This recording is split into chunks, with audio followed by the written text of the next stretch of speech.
Como manter o equilíbrio diante do medo?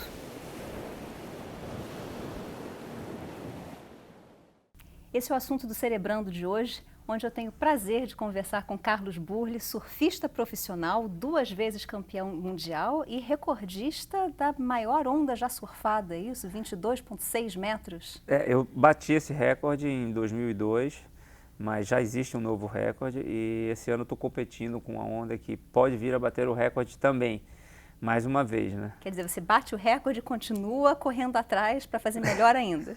Você quer performar melhor, né? Eu acho que é consequência do que nós fazemos, que é basicamente procurar as maiores ondas do mundo, né? Então, Você é especialista em ondas grandes, né? eu me tornei especialista em surfar essas ondas gigantes que poucas pessoas querem, né? Porque todo mundo fica com medo dessas ondas também, né, Burle? Eu acho que faz parte, né? Dependendo da sua personalidade. Eu sempre fui muito intenso, sempre gostei de me superar, né? De desafios. Mas você desde criancinha queria ser surfista? Não, não.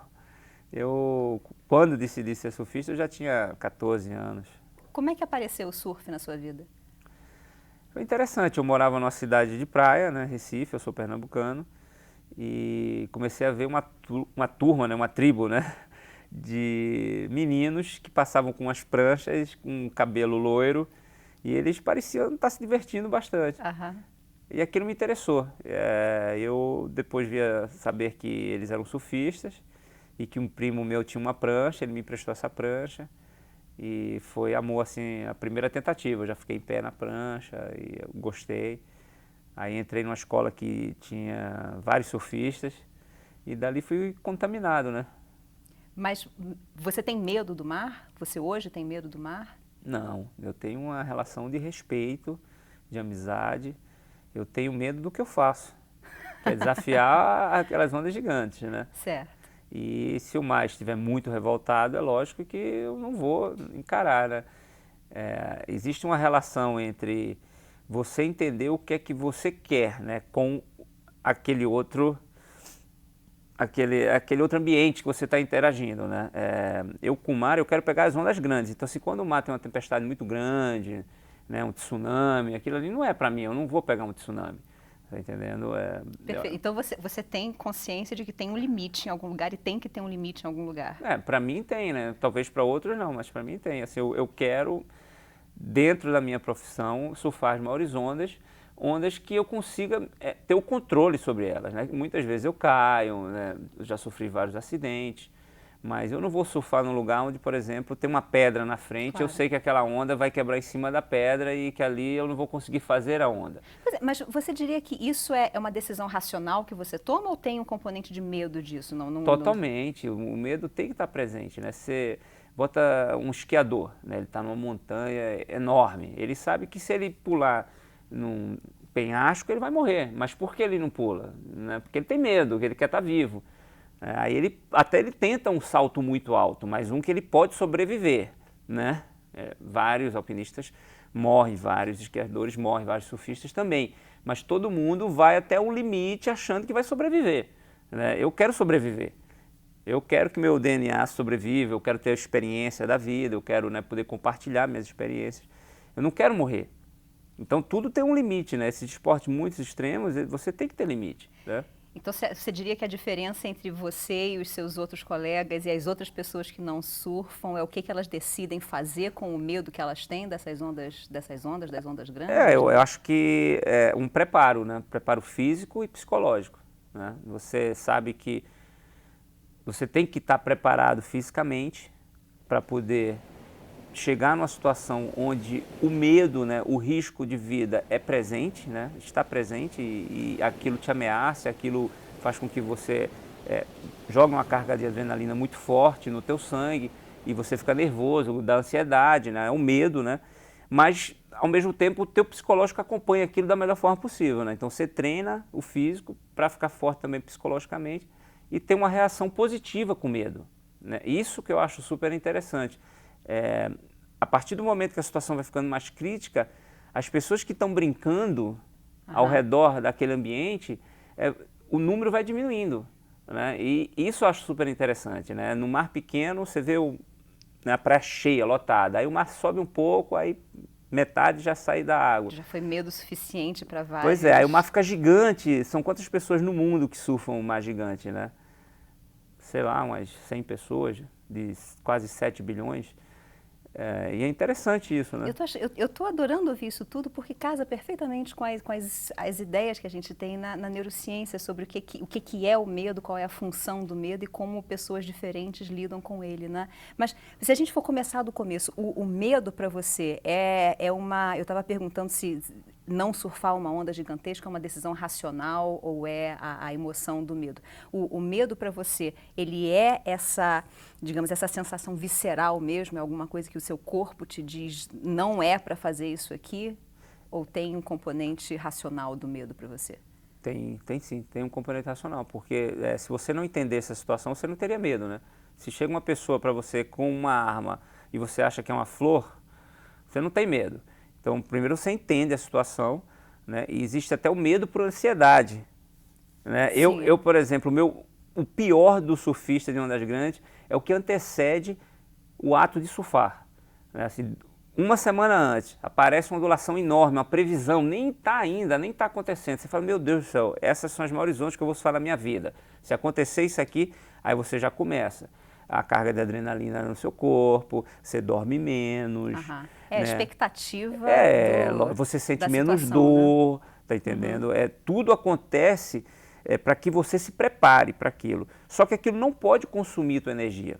Por exemplo, termina consumindo, mas em contrapartida também te dá condições de lidar com aquilo de uma forma meio indolor. Uhum. Né? Mas eu tenho amigos que adoecem. Né? É estresse demais. Pois é.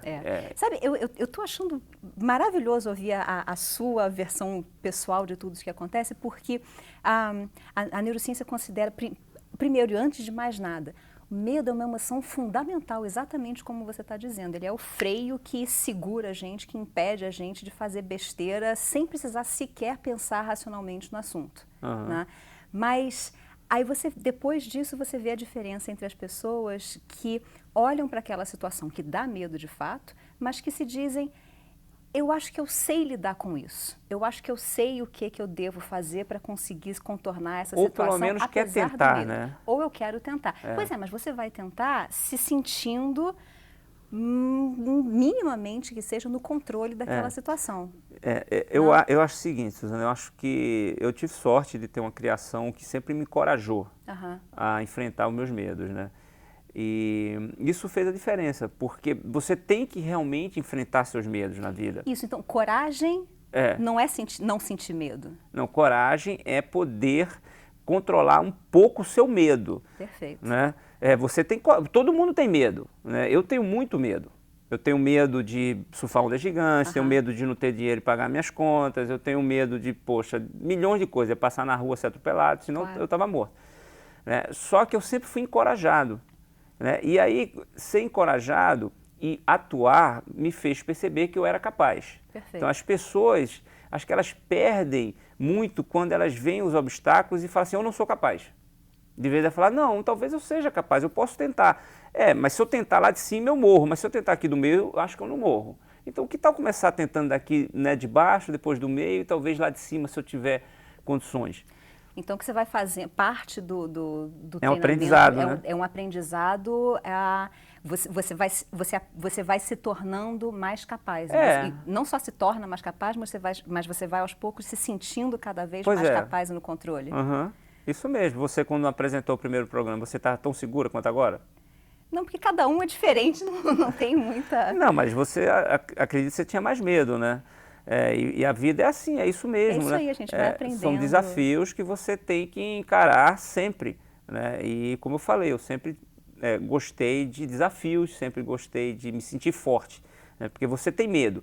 Aí você consegue ter o controle, você fala, poxa, então eu fui capaz de passar por aquela adversidade e me sentir mais forte.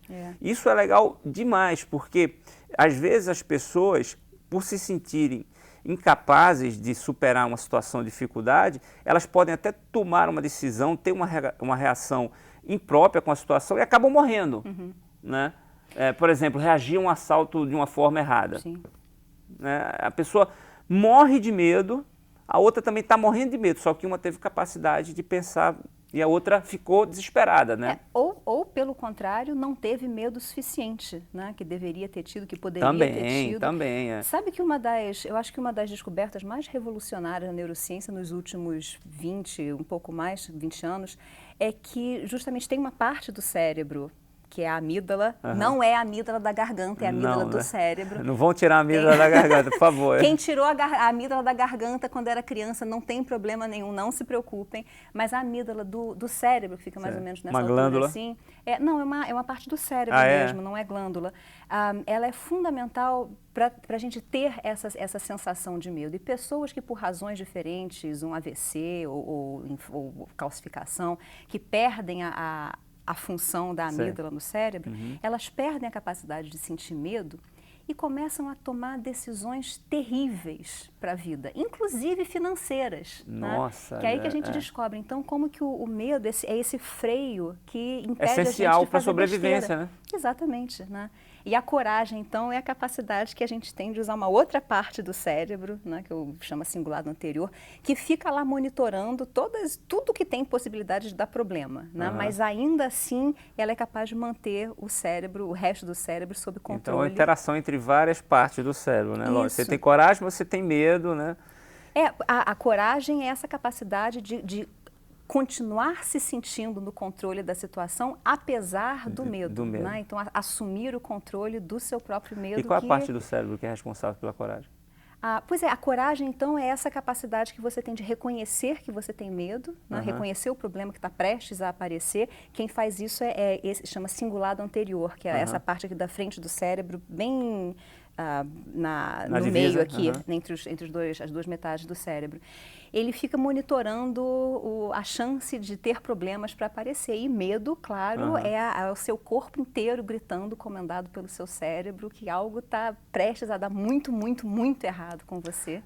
Se for um medo muito intenso, né? Mas constantemente você está tendo medo. Agora eu estou tendo medo também. Estou tendo medo de estar gravando aqui e falar uma besteira. Né? Você tem medo toda hora. Mas é o que mantém a gente apostos, pronto. Pois é, você está assim, se acontecer alguma coisa aqui, eu tenho que estar atento, né? Perfeito. E eu acho que até dentro da minha profissão, eu aprendi muito a administrar riscos. Né? E às vezes as pessoas até brincam comigo, pô, mas você está preocupado? Eu falo, não, é melhor você administrar alguma coisa que não aconteceu do que quando está acontecendo. Né? Recentemente eu fiz uma viagem de barco no Amazonas, Tapajós, e o barco ficou à deriva. Eita. E ficou à deriva porque a máquina parou de funcionar, né?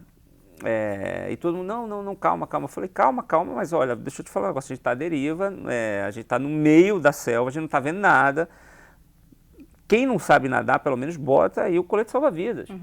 Você não vai esperar acontecer alguma coisa, né? Perfeito, é você se antecipar lógico, né? ao problema. Pois é, então daqui a pouquinho a gente volta falando exatamente mais sobre isso, como manter o equilíbrio em face a essas situações e também como manter o equilíbrio físico mesmo em cima da prancha, né? Sem isso não tem surf. Não saia daí, a gente já volta.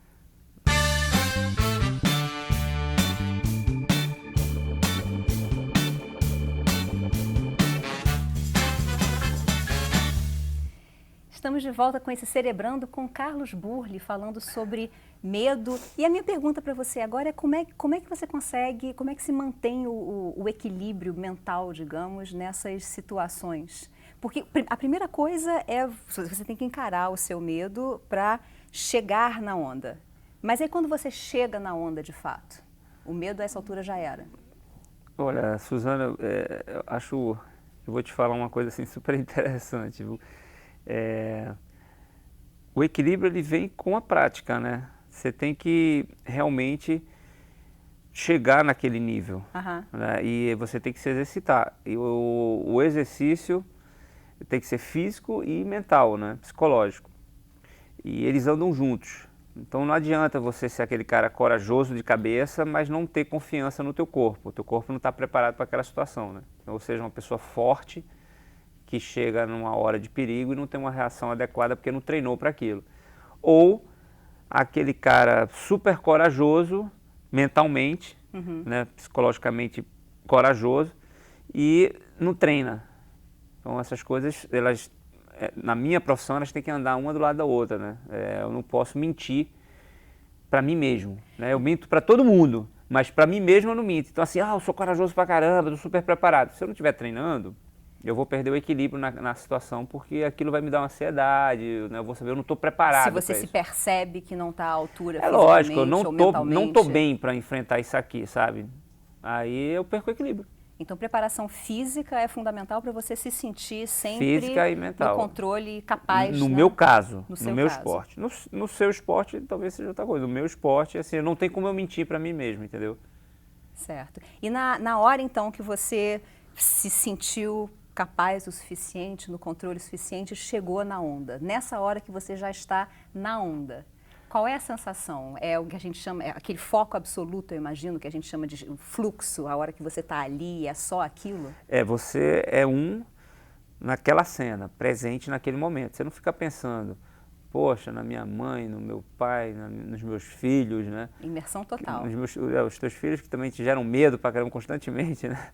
Essa não é a hora de começar a avaliar essa se foi é uma a boa hora decisão de ou não. você ter reações profissionais, pragmáticas e sensitíveis também, né? Porque no meu ambiente, ele é um ambiente onde eu não tenho controle nenhum. Então, assim, se tem um tubarão, eu tenho que já farejar o tubarão. Ou tem pedra, ou tem uma corrente muito forte, ou até outros animais, né? Assim, às vezes algas marinhas, né? E muita coisa que surpreende, né, o surfista, que você está surfando, né, o que é mais natural de acontecer, né? É uma onda dessa grande te pegar. Né? E aí o que pode acontecer Já também? Já aconteceu com você? Muitas vezes, eu tenho vários acidentes, né? Eu não quero nem falar, porque senão a gente vai tomar o bloco todo aqui falando. Mas fora o que é comum já, né? Você bater com o seu corpo no fundo, a prancha bater em você, nessa onda te pegar e te machucar, milhões de coisas que acontecem nesse meio, né? Que você sabe que você pode morrer afogado. Ainda tem outras adversidades, né? É uma corrente muito fria, poxa, um tubarão, um outro bicho qualquer, né? Poxa, e você tem que ficar ligado 100%. Precisa ficar prestando atenção nisso tudo, mas também não pode se deixar dominar por essas Não, mas coisas tudo todas. isso são reações que estão focadas, isso é foco. Né? O que não está no contexto, aí você deleta. Perfeito. Sabe, aqui assim, se você chegar para mim e falar assim, inclusive agora eu respondi um questionário muito interessante, né, para um australiano. Ele falou assim, o que é que você acha que é mais forte em você? Instinto de sobrevivência. Assim, para mim, o mais forte é instinto de sobrevivência. Que está ali junto com o medo, né? Pois é, e assim, eu vou pegar essas ondas grandes, é como se eu saísse da minha caverna, né? Lá atrás, há milhões de anos, e tivesse um bocado de dinossauro querendo me comer, e eu, sabe, assim, correndo atrás da minha comida. E é isso aí, né? E no dia a dia eu me sinto assim também. Eu acho até que eu sou um surfista profissional bem sucedido, né? Eu tenho 45, vou fazer 46 anos, porque eu sempre tive isso dentro de mim. Né? As pessoas, meus pais não acreditaram, a família não acreditava, a sociedade não acreditava, e falaram, não, vocês vão ver, eu vou conseguir, né? E fui lá e consegui realmente, né? Esse espírito de superação, de superação, de sobrevivência mesmo. Né? Pois é, mas eu ainda estou aqui interessada no... Você está lá no alto da onda. Agora, tarde demais, você já está indo. Como é que você toma decisões ali? É tudo do zero? Ou você diria assim, são decisões tomadas rapidamente, automaticamente, com base em tudo que você já fez e já aprendeu antes? Não, ali é instinto já. É tudo... É no automático. É automático. Ali você toma decisões que você pensa, mas como você treinou tanto, é tudo automático. Entendeu? Até se você é surpreendido com uma queda, você cai de uma forma que você já caiu várias vezes antes. Não dizem, né, os cientistas, que quando você vai se enxugar, você se enxuga sempre da mesma forma? Sempre da mesma maneira, exatamente. Isso é o hábito. É o hábito. Então, assim, o que você... Eu já criei hábito de cair, de performar bem, de sobreviver naquela situação, né? E muitas vezes, assim, eu vejo que eu passo por um triz, né? As pessoas falam assim, nossa, mas como que você conseguiu? Eu falei, bem, eu treinei muito para chegar ali. Isso. Né? E aí, quando as coisas acontecem, você já fez aquilo tantas vezes. E as ondas da gente, às vezes, duram 10 segundos, 15 segundos. Então, são decisões de vida ou morte em frações de segundos. que você tem que treinar e estar bem psicologicamente para superar aquilo, fisicamente e psicologicamente, né? Exato. Então, equilíbrio mental é fundamental para você não se deixar tomar pela situação. O equilíbrio mental, né? é fundamental. Mas equilíbrio físico, para um surfista não tem surf se você não tiver o bom equilíbrio do corpo mesmo. Isso né? é o que a gente chama de talento, né? Mas olha, eu acho que é daquelas coisas que mesmo quem acha que não tem bom equilíbrio pode treinar. O que eu acho que muita gente não Todo mundo não pode sabe. treinar Pois é, mas aproveito para perguntar para você. Você já se perguntou sobre o sentido do equilíbrio? A gente tem um sentido chamado de equilíbrio mesmo, né, que depende do seu labirinto e outros órgãozinhos associados. Tem a tal da dentro dos labirintite, seus você já ouvidos. teve? Eu já tive ataques súbitos, mas assim de fração de segundos. Eu E é nunca terrível, tive. você sente Dizem, o mundo, aqui é terrível, você não vê sei. o mundo rodar. Mas o sentido do equilíbrio é o que informa o cérebro da gente, né, sobre a posição da sua cabeça e se a sua cabeça está se deslocando. E óbvio, se a sua cabeça está se deslocando, o seu corpo vai junto. E é uma coisa que eu adoro, que é senso de direção, né? Eu discuto isso direto com a minha esposa. Eu falo, ó, você tem que ter senso de direção na vida. Quando eu me sinto perdido, me dá uma raiva, sabe? Às vezes você vai no shopping, né? Aí você pega o elevador, você sai e você não sabe onde está. Aquilo me dá uma raiva. Eu me sinto assim, totalmente fragilizado. Mas eu não sei onde é que eu estou. Aí já é outra coisa. Aí é a orientação espacial, que é a navegação. Né? O sentido do... Mas não tem a ver com equilíbrio também, não? O equilíbrio é o que te dá o eixo do corpo. E você tendo esse eixo do corpo, claro, você se situa no ambiente. Né? Mas a gente precisa desse sentido do equilíbrio, que não tem nada a ver com audição, nem com visão, nem com nada, para a gente conseguir se manter de pé. Por exemplo, para você manter o eixo do seu corpo e a sua cabeça alinhada com o corpo, né, e manter o seu centro de gravidade na sua prancha, por exemplo, você precisa ter essa informação sobre onde está a sua cabeça e se o seu corpo está se deslocando ou não. Né?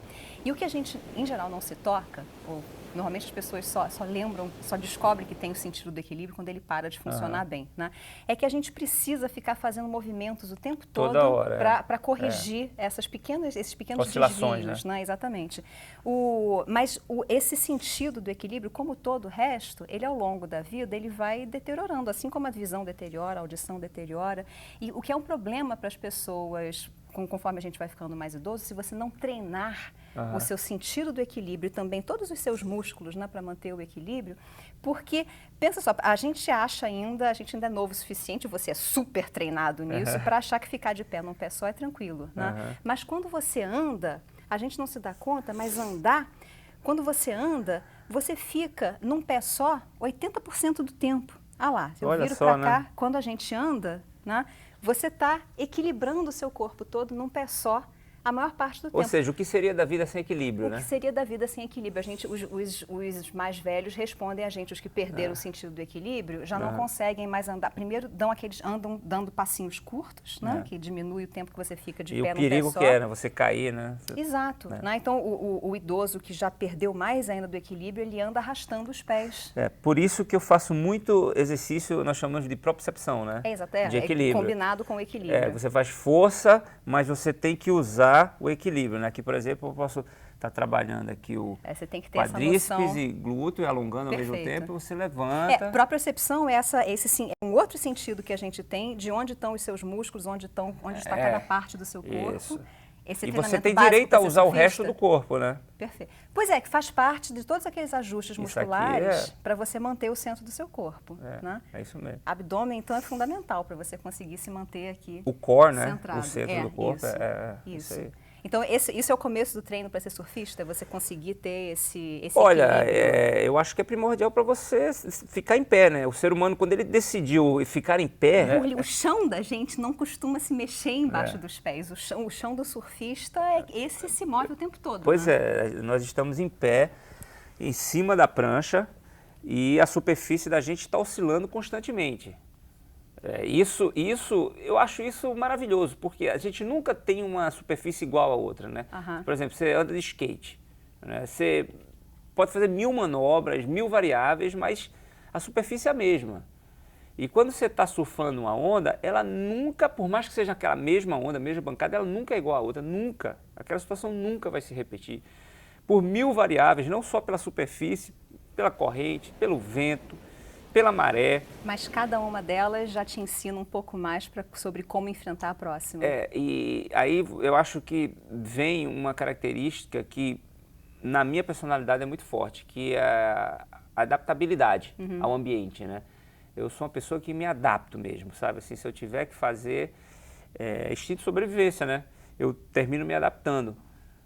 E é muito legal isso, né? Porque o surf, ele te ensina muito sobre ter equilíbrio, sabe? Você tem que ter equilíbrio. Você não pode se perder dentro das suas expectativas, das suas ilusões, né? Que muitos surfistas, eles compram esse sonho, né? De ter uma vida perto da natureza, com qualidade, saudável e longe dessa máquina da sociedade. E às vezes eles ficam tristes, né? Na maioria das vezes, quando não conseguem realizar esse sonho e perdem toda aquela magia, né? E eu acho que tem que ser o oposto. Que era para ser o barato do surf. Né? Que é o barato do surf, né? Que é essa relação com a natureza, que é essa relação constante de aprendizado com equilíbrio, né? Que é ter esse equilíbrio, né? E você vê que nada é por acaso na vida, né? O surfista, ele tem uma relação muito especial com a natureza, mas em contrapartida ele é obrigado a lidar com o crowd. O que é o crowd? As multidões, né? Então ele tem que compartilhar as ondas. Aí tem aquele negócio de localismo, de viajar o mundo todo. Então você tem o lado bom do surf e tem o lado ruim também. Eu acho que é o pior esporte para você lidar com essa relação. Desculpa estar tomando teu tempo. Social. Então é o equilíbrio. Não, é bacana que tem esse lado social também que a gente normalmente não pensa. Bully, foi um prazer enorme conversar com você. Meu, Suzana. Muito obrigada pela sua presença aqui. Obrigado pelo convite. Gente, até a próxima. Obrigado, hein? Muito, muito bacana. É legal porque a gente...